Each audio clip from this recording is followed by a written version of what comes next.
Hey Shelby Bells, it's Shelby. Welcome back to my channel. Thank you so much for tuning in for another video. In today's video, you guys, I want to talk about Jeffree Star and Boomcac MUA. If you guys remember a little while back, there was this huge scandal going on because somebody who claimed to be Boomcac MUA, who by the way is Jeffree Star's makeup artist, he claimed to be former best friends with Boom and claimed to have visited Jeffree in Casper, Wyoming at the Star Yak Ranch, and a lot of drama went down. He put this whole TikTok out there and it was just kind of a mess. Well, there's been some updates on that and I want to catch you up. So if you're interested in hearing more about that drama, make sure that you keep on watching.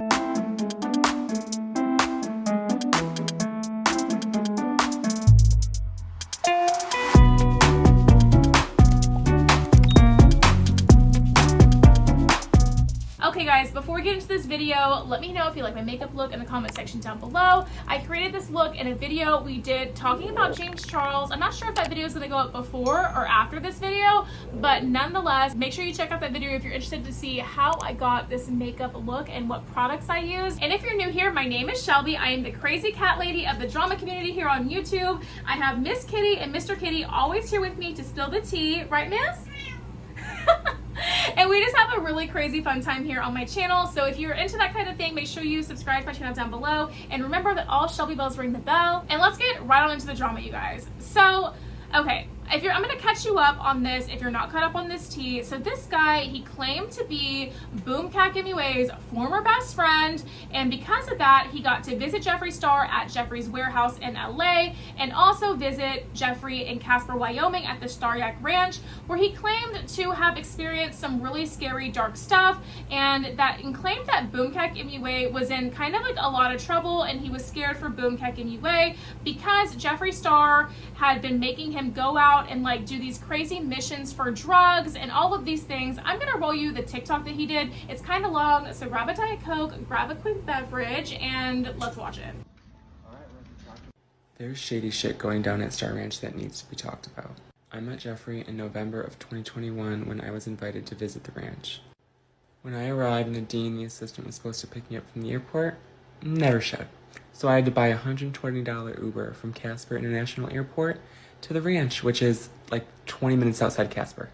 And then when my Uber arrived, wasn't even allowed up his private road. So I had to walk the half mile up to the gates of Star Ranch, and then from there up to his house. But this was my one opportunity to take photos of the property, as there's no phones when Jeffree's around.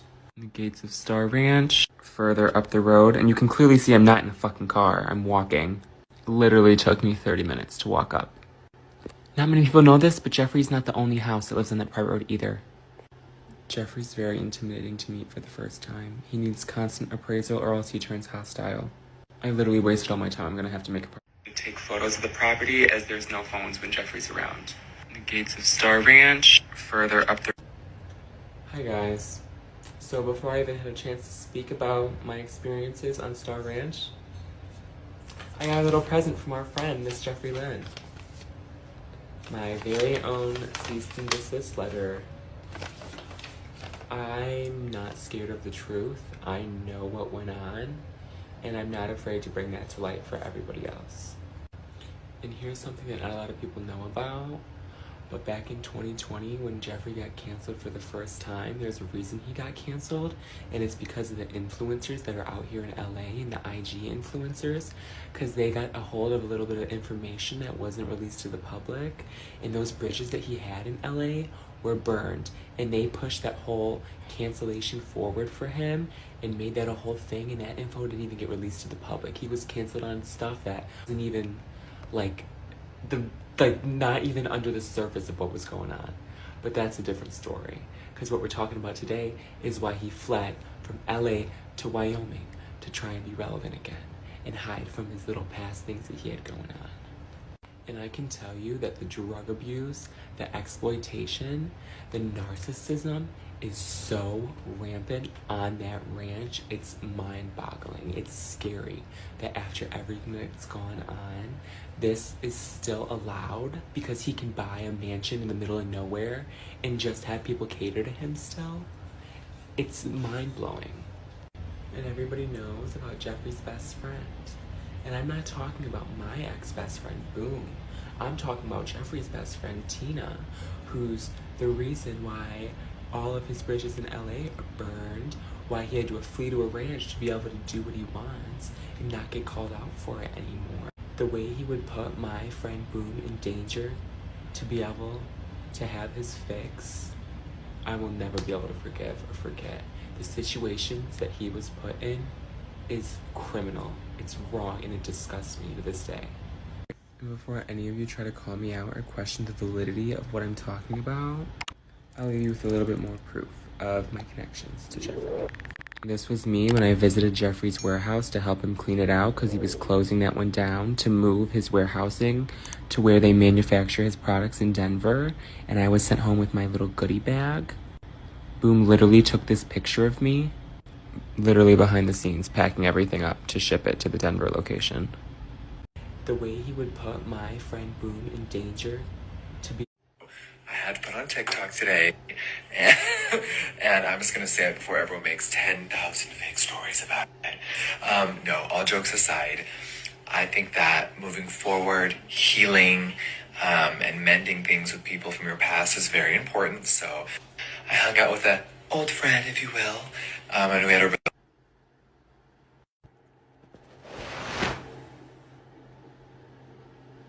Pause to read, because what you just saw was the cease and desist plea I received from Jeffree Cohen, Star's attorney, on April 26th.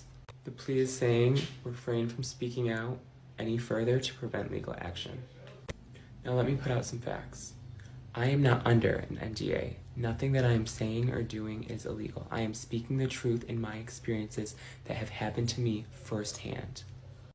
This being said, this is not my first attempt at speaking out and telling the truth. You can see it was drawn up and sent out on April 22nd after I made my first TikToks trying to tell of my experiences. Those TikToks are no longer up. I have made a total of 5 TikToks, 2 of which remain. Now, unfortunately for me and Boom are no longer on good terms, and once he saw those TikToks, he alerted Jeffree. Okay. I do not believe that he is in a safe situation right now. He has detailed so many horrible, horrible things that have happened to him since going out and being on that ranch. It's overwhelming the amount of people that have reached out and confided in me with stories that are unspeakable regarding this man and how he's treated them and things that he has done to them. Okay, and even just like right here, you guys, I'm just like, this guy would like, doesn't really make a lot of sense. It's just like, there's no evidence to back anything up. There's no receipts. I'm just like, okay. I'm not afraid to speak out on behalf of Boom since he can't do it himself. I understand a lot of you are not happy with the way I have been having to release information of telling my experiences and the experiences of those two, but you have to understand that the situation I'm in requires me to do it this way. I'm scared for my old friend. Jeffree will stop at nothing to get what he wants in his fix, including endangering anyone around him. Tina used to arrive at Jeffree's by a guy named Switch, who would drop her off. Late one night in the beginning of January, Boom called me crying because Jeffree had a meltdown when he could no longer get a hold of Switch. He forced Boom to drive to a warehouse 2 hours outside of Casper in a town called Gillette. Boom called me sobbing the entire drive because he was so scared. It was freezing that night, and when Boom finally arrived, he was harassed. The 2 men at the warehouse made homophobic and racist remarks regarding Boom, his sexual orientation, and where he's from in Mexico. I might have time, but I'm going to tell my stories on live so they can't be deleted. Those 2, but you have to understand. Okay, so when that's all said and done, you're just like, okay, well, why would anybody lie about this? It seems like this is pretty legit. This guy, I mean, I don't know. There's no facts to back anything up, but it just kind of seems like, okay, like, why would this guy lie, right? Like, who is he? Why would he lie? The thing you have to remember about that is that when you become really famous on YouTube, particularly in the beauty community for some reason, people are just dying to tear you down for some reason. And let me move this down. And people are just wanting to expose you like crazy. They're wanting to like tear you down or whatever. By the way, since I moved that down, you can see my shirt, my Champagne Por Favor shirt. And I also have my champagne earrings in, which you guys know I'm obsessed with wine and champagne, and I'm absolutely obsessed mess with these. Anyway, yeah, so it's just like people want to tear you down, people want to come for you.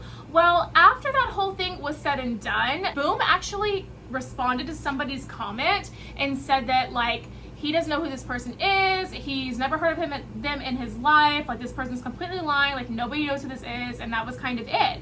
And then the whole drama was pretty much dropped.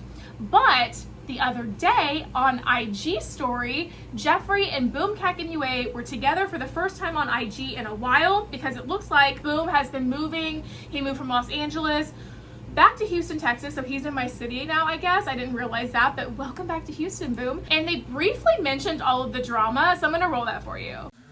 Oh, hi everyone. Now that Boom has been doing so many crazy errands and drug runs for me, he's finally back. We're back, Michelle. It's so booked. Oh my god, me and Boom never acknowledged all the TikTok lies, but they were kind of funny. They were funny. It was just so stupid. It was so fucking ridiculous, but It is stupid. So Boom left LA, you guys. Where are you living now? I'm back in Houston, my hometown. Yay. So happy. So obviously I'm in Wyoming, he's in Houston now, and Boom has been traveling. He's been to Mexico twice, so we just haven't been working together for the last few weeks, but we're back, Miss Girl, and we're about to film some epic TikToks around the ranch and some really cool makeup transformations. So we'll see y'all soon.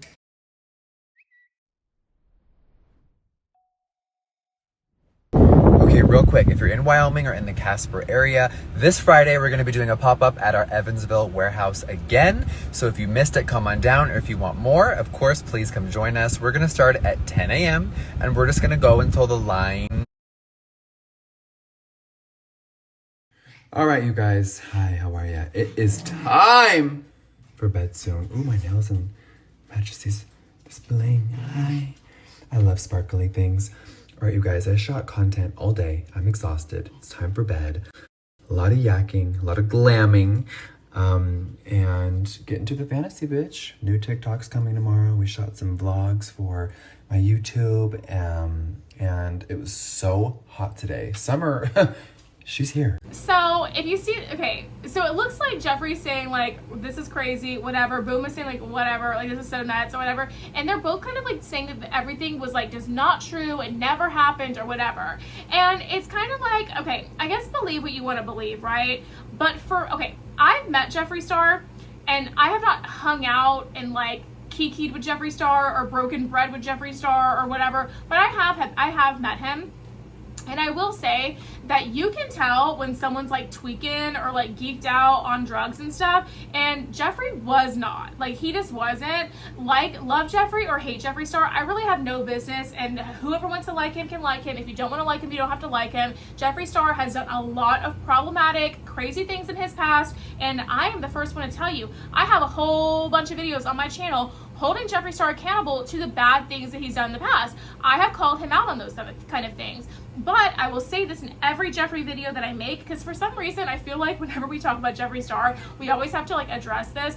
Jeffree has shown changed behavior in the past couple years, that he has mellowed out, he's not for much of the drama anymore, and he's just kind of doing his own thing with his yaks and like building this life that he wants for himself in Wyoming. He's not about the mess anymore. So I just don't see him like really doing the things that this guy says in this TikTok, and I really don't see him as being addicted to Tina, as they say. And if you don't know what Tina is in the drug world, it's crystal meth. Like, Jeffree looked the farthest thing from a meth head in my opinion, and I'm not even just trying to say that to be like on, listen, I'm on nobody's payroll. I actually wish I could get on somebody's payroll so maybe I could make a couple dimes around here, because I don't make much on YouTube at all. I'm still a server. I have to work to get my coins, to pay my bills and stuff, waiting tables. So I wish somebody would put me on their payroll, but as of right now, I'm just saying this because this is how I feel. I'm on nobody's payroll before y'all start in the comment section down below. I'm just being honest. I don't know. It makes me wonder, why would this person make this up? Like, were they just looking for their 15 minutes of fame? Were they just looking to get a little bit of clout? Did they really know Boom and Boom's claiming not to know them now? Like, what's going on with that? I know that when you get that level of notoriety and stuff out in the world, people, they want to come for you, they want to cancel you, they want to, whatever. And maybe that's just what we're experiencing here, but it just seems like so, like, kind of like honestly on the TikTok guys part, like kind of desperate, right? And I'm not even trying to be shady. I'm not trying to be any kind of way, but that's just the kind of the way that it feels to me. It really honestly is. Anyway, before we go, I want to take a few minutes to kind of show this for you guys. This is just a small part of something that one of my subscribers, one of you guys, Marva John, sent to me. It took me a really long time to receive this because there were just some issues. I don't have my own P.O. box, so Marva John actually sent this to Rich Lux's P.O. box for me, and there was just some issues going on and stuff kept getting returned and sent back and stuff, and Marva really went through hoops to make sure that I got this, along with all the other goodies. He sent me the candle and the candy and stuff like that. I just had this right in front of me because I was going to snack on it, but Marva, I received it. Thank you so much for sending me this. It really means the absolute world to me. When you guys send me things, I'm working on getting an actual P.O. box so you guys can send stuff to me. While Rich is my best friend, he has no business accepting packages from my fans for me. Like, I appreciate it, but I need to be able to do that for myself. So I am working on getting a P.O. box. I'm just trying to find one close to me that's going to be easy for me to go pick up stuff. And I think there's a UPS store near me that I can do that with. But anyway, Marva, I received your gifts finally. I know you were trying to send them around Easter time, so I really appreciate you sending me this stuff. Thank you. It's not missed upon me, the generosity that you showed. And when anybody tries to send me anything, Boleyn sent me a card once, and even when you guys just reach out to me asking me about that kind of stuff, a lot of times I just kind of tell you, hey, like I don't have anything because I just don't, but I am getting my P.O. box, so coming soon. If you guys want to send me anything because you're thinking of me or whatever, I know a lot of you reach out for that kind of stuff, and I'll have a way for you to do that. So thank you, Marva John, for sending me this. I'm going to enjoy snacking on these as soon as I get done filming, so I appreciate it. Thank you so much. And all the other candy and the candle and stuff is all like in the living room. I really appreciate it so much. Thank you so much for sending it to me. I really appreciate you. And anyway, you guys, that's going to be it for today's video. Let me know in the comment section down below what you think of all this drama with this like little TikTok kid trying to expose Jeffree, but like Jeffree and Boom insisting that it's all made up and fake. Let me know what you think about that drama in the comment section down below. I'd love to hear from you. And that's going to be it for today's video, you guys. If you did enjoy it, make sure you give me a big thumbs up, subscribe to my channel down below. Don't forget to ring the bell so you're notified of all my future videos when they do post. Remember, all Shelby bells ring the bell. And yeah, if you enjoyed today's video, YouTube should be suggesting a couple down here for you to choose from, so I'd love it if you did that. And aside from that, I will see you in the next video. Bye, guys.